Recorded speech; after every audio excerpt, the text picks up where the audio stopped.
Hello students, आज हम discuss करेंगे constant volume gas turbine, constant pressure gas turbine and applications of gas turbine. Last lecture में हमने gas turbine को classify किया था in open cycle gas turbine and close cycle gas turbine. So the another classifications of gas turbine is on the basis of how heat is added to the working substance। जो gas turbine के अंदर working substance flow कर रहा है उसमें heat कैसे add की जाती है, how heat is added to the working substance। On this basis the gas turbine is divided into two types. The first one is the constant volume gas turbine and another one is the constant pressure gas turbine। In constant volume gas turbine, the heat is added to the working substance at constant volume। यहाँ पर जो working substance flow कर रहा है उसके अंदर जो heat का एडिशन होता है वो कांस्टेंट वॉल्यूम होता है। और in constant pressure gas turbine the addition of heat is at constant pressure. This is the main difference between the constant volume gas turbine and the constant pressure gas turbine. So start करते हैं कि एक constant volume gas turbine कैसे work करता है और कैसा इसका फंक्शन करता है। तो आप कांस्टेंट वॉल्यूम गैस टरबाइन को ओपन साइकिल गैस टरबाइन के अंदर भी पढ़ सकते हैं, क्लोज साइकिल गैस टरबाइन के अंदर भी पढ़ सकते हैं। मींस ओपन साइकिल के अंदर भी कांस्टेंट वॉल्यूम हीट एडिशन हो सकता है और क्लोज साइकिल गैस टरबाइन के अंदर भी जो हीट का एडिशन है वो एट कांस्टेंट वॉल्यूम हो सकता है। So here this is an open cycle gas turbine. मैं ओपन साइकिल गैस टरबाइन के केस में बता रहा हूं, जो क्लोज साइकिल गैस टरबाइन है वर्किंग उसके लिए भी सेम रहेगी। So the here the main difference is that कि आप यहां पर कंबशन चैम्बर के अंदर एक इनलेट वाल्व प्रोवाइड करते हैं एंड एक आउटलेट वाल्व प्रोवाइड करते हैं। यहाँ पर एक इनलेट वाल्व होगी और एक आउटलेट वाल्व होगी।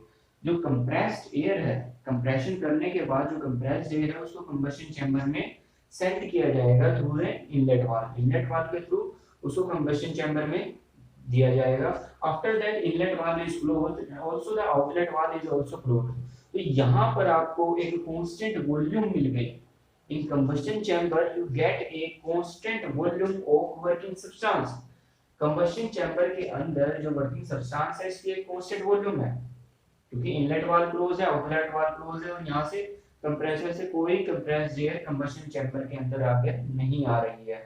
Now fuel is supplied to the combustion chamber where air and fuel mix together and there is an ignition with the help of spark plug। Spark plug की help से ignition किया जाता है।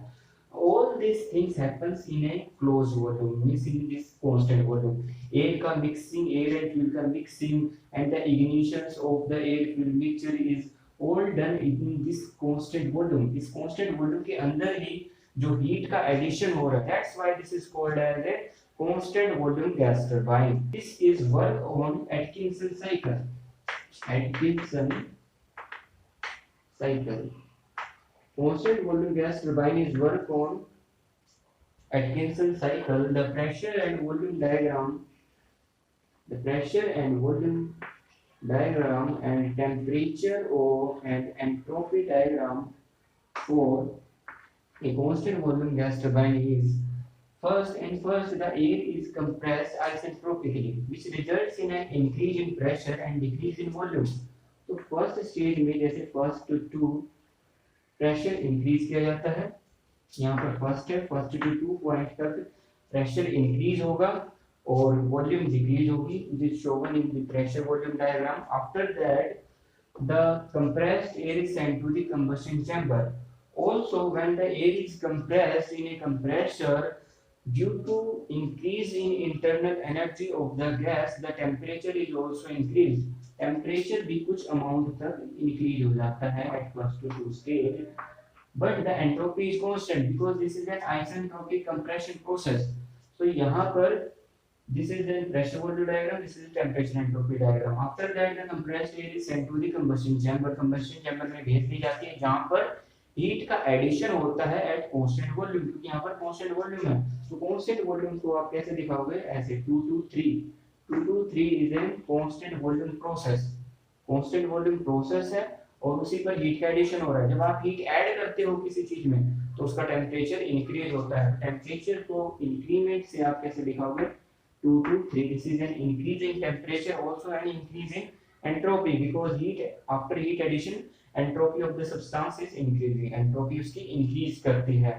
now due to addition of heat the molecule starts vibrating, जो working substance है उसके molecule vibrate करना start करते हैं, वो एक दूसरे से कोलाइड करते हैं। तो due to this the pressure is also increase at constant volume. Constant volume के टाइम पर जब हीट ऐड हो रहा है तो प्रेशर भी इंक्रीज होता है और टेम्परेचर दोनों इंक्रीज होते हैं। After that the combustion gases is sent to the turbine, turbine के पास भेज दी जाती है और टरबाइन में उसका एक्सपेंशन होता है। अगर कोई चीज एक्सपेंड करती है तो उसका वॉल्यूम इंक्रीज होता है। तो 3 to 4 is, we can say see that the 3 to 4 volume is increasing and pressure is decreasing। Volume increase हो रहा है और प्रेशर डिक्रीज हो रहा है इन टरबाइन, टरबाइन के अंदर। Also there is some drop in temperature, 3 to 4 there is some drop in temperature and there is a constant entropy because this is an isentropic expansion process। तो यहाँ पर this is the diagram for an open cycle gas turbine in which the heat addition takes place at constant volume। constant volume heat addition हो रहा है। लेकिन close cycle के case में क्या होता है कि यहाँ पर कूलर भी प्लेस किया जाता है। यहाँ this is the close cycle in which there is a cooler, in which there is a cooler, in which there is a working medium which extracts the heat from the working substance। जो working substance है उससे heat को extract कर लेता है। So in cooler the process is constant pressure cooling process, constant pressure cooling process। अगर कोई चीज कूल होती है तो वो कॉन्ट्रैक्ट होती है। कॉन्ट्रैक्ट के लिए हमने यहाँ पे दिखाया गया 4 to 1 वॉल्यूम डिक्रीज हो रही है इस साइड में, तो वॉल्यूम डिक्रीज होगी और जो कूलिंग हो रही है वो कांस्टेंट प्रेशर कूलिंग है। तो this is an Atkinson cycle on which constant volume gas turbine is based. So this is the diagram in temperature entropy diagram। Next is the constant pressure gas turbine। In constant pressure gas turbine the heat addition is at constant pressure। यहाँ पर heat addition constant pressure पर हो रहा है।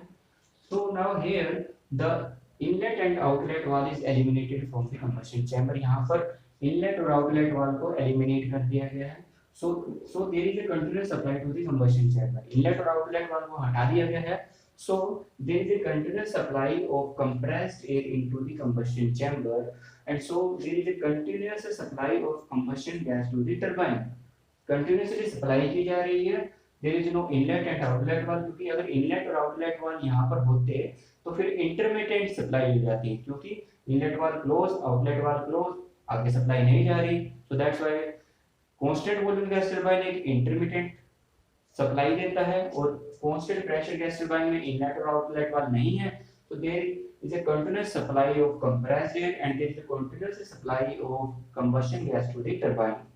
सो now here the heat addition is at constant pressure। so the gas turbine is work on the Joule cycle, Joule or Brayton cycle, Brayton cycle। now the pressure and volume diagram for constant pressure gas turbine is T and S।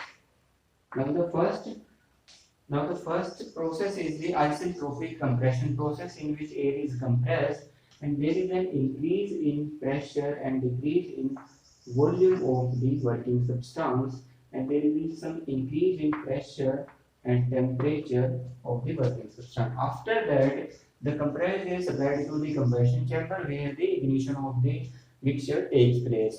तो यहाँ पर heat addition at constant pressure, अगर आप working substance को heat supply करोगे, अगर working substance को heat supply करोगे तो उसका टेम्परेचर इंक्रीज होगा। Means there is an increase in temperature if we add heat to the working substance. और अगर किसी सब्सटेंस के अंदर हीट ऐड होती है उसका टेम्परेचर इंक्रीज होता है। So due to heat addition there is an increase in volume, तो उसका वॉल्यूम इंक्रीज हो जाता है, वो एक्सपेंड होती है। अगर किसी चीज को हीट अप करते हो तो एक्सपेंड होती है, अगर किसी चीज को कूल करते हो तो कॉन्ट्रैक्ट होती है। तो अगर हीट को ऐड करोगे तो वॉल्यूम इंक्रीमेंट होगा, तो उसकी वॉल्यूम इंक्रीमेंट होगा। तो अगर किसी की वॉल्यूम इंक्रीज होती है तो फिर उसका प्रेशर डिक्रीज होता है। So due to heat addition there is some increase in pressure because अगर हीट को ऐड करोगे तो मॉलिक्यूल्स है वो start vibrating and starts colliding to each other which results in an increase in pressure। तो यहाँ पर अगर हीट ऐड हो रही है तो प्रेशर भी थोड़ा इंक्रीज होता है, प्रेशर भी इंक्रीज होता है, टेम्परेचर भी इंक्रीज होता है एंड वॉल्यूम भी इंक्रीज होती है। मीन्स टेम्परेचर बढ़ा तो वो वर्किंग सब्सटेंस एक्सपेंड करेगा तो वॉल्यूम इंक्रीज हो गई और प्रेशर डिक्रीज होगा। लेकिन अगर हीट ऐड कर रहे हो तो molecule starts vibrating colliding to each other जिसकी वजह से प्रेशर भी इंक्रीज हो रहा है। तो यहाँ पर जितना प्रेशर इंक्रीज हुआ और जितना प्रेशर डिक्रीज हुआ due to expansion of working substance, volume जो वॉल्यूम है वर्किंग सब्सटेंस की वो इंक्रीज हुई है जिसकी वजह से प्रेशर डिक्रीज हुआ है। और जो प्रेशर इंक्रीज हुआ है ड्यू टू हीट एडिशन, जितना इंक्रीज हुआ है उतना ही डिक्रीमेंट हो जाता है due to increase in volume.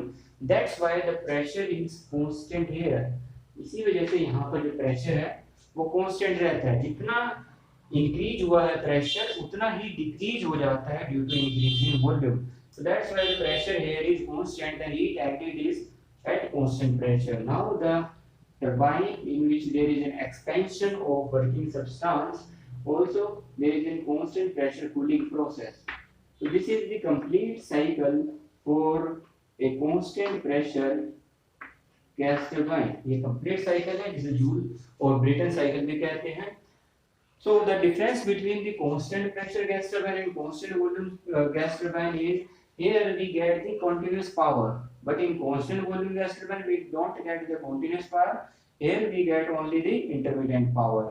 because यहाँ पर जो compressed air सप्लाई की जा रही है वो continuous सप्लाई की जा रही है, continuous यहाँ पर जो combustion gases प्रोड्यूस हुई है वो भी टरबाइन के ऊपर कंटिन्यूसली सप्लाई की जा रही है, वो रुकती नहीं है। तो यहाँ पे कंटिन्यूसली सप्लाई की वजह से यहाँ पे कंटिन्यूस पावर मिलती है, कंटिन्यूसली रन कर रहा है। लेकिन कांस्टेंट वॉल्यूम के केस में इनलेट और आउटलेट वाल है तो वहां पर कंटिन्यूस सप्लाई नहीं है, इंटरमीडिएट सप्लाई है। That's why we have intermediate power in constant volume gas turbine. So that's why constant volume gas turbine को अब ऑब्सोलेट कर दिया गया है और कांस्टेंट वॉल्यूम गैस टरबाइन को nowadays यूज नहीं किया जाता। The applications of gas turbine, the first application of gas turbine is electric power generation। Gas turbine is used for the generation of electrical power because it is very compact, gives high power to weight ratio, also it is easy to install, that's why it is widely used for electrical power generation। जो power plants है उसके अंदर gas turbine widely use किया जाता है electrical power generate करने के लिए। तो स्टार्टिंग में मैंने डिस्कस किया था कि गैस टरबाइन की जो शाफ्ट होती है उसको हम अगर जनरेटर की शाफ्ट के साथ कनेक्ट कर दें, कपल्ड कर दें तो इलेक्ट्रिकल पावर जनरेट की जाती है। So next application is road transport. Road transport, in road transport like high speed cars, gas turbine is used। Gas turbine की जो स्पीड होती है वो बहुत ज्यादा हाई होती है because there is no reciprocating part in it. तो यहाँ पर हम हाई स्पीड अटेन कर सकते हैं। सो इन हाई स्पीड कार्स हम गैस टरबाइन को यूज कर सकते हैं। Third one is in industry. As we know, gas turbine drives the pump compressor। जो गैस टरबाइन है उससे हम पंप को ड्राइव कर सकते हैं, कंप्रेशर को रन कर सकते हैं, पंप को ऑल्सो रन कर सकते हैं। So in industries crude oil pumping, crude oil pumping is done with the help of gas turbine. जो गैस टरबाइन है उसकी शाफ्ट जो रोटेट कर रही है उससे हम पंप को ड्राइव कर सकते हैं, पंप को रन करवा सकते हैं, which is used for crude oil pumping। Also in refining process in an industry is done with the help of gas turbine। Gas support is the supercharging of IC engine। Supercharging is done to increase the pressure of air to making air more denser।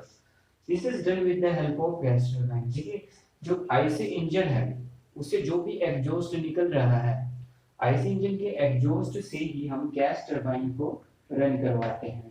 Gas turbine को run करवा, this is a turbine and this turbine is placed in the path of exhaust. जो IC engine से जो exhaust निकल रहा है उसके path पर ही हम ये गैस टरबाइन को प्लेस करते हैं. So due to exhaust striking to the blades, the gas turbine starts rotating. तो गैस टरबाइन की जो शाफ्ट है वो भी रोटेट करना स्टार्ट कर देगी. इसी शाफ्ट से हम सुपरचार्जर को रन करते हैं, ड्राइव करते हैं. तो gas turbine is also used in the supercharging of IC engine. So now next application is in aircraft.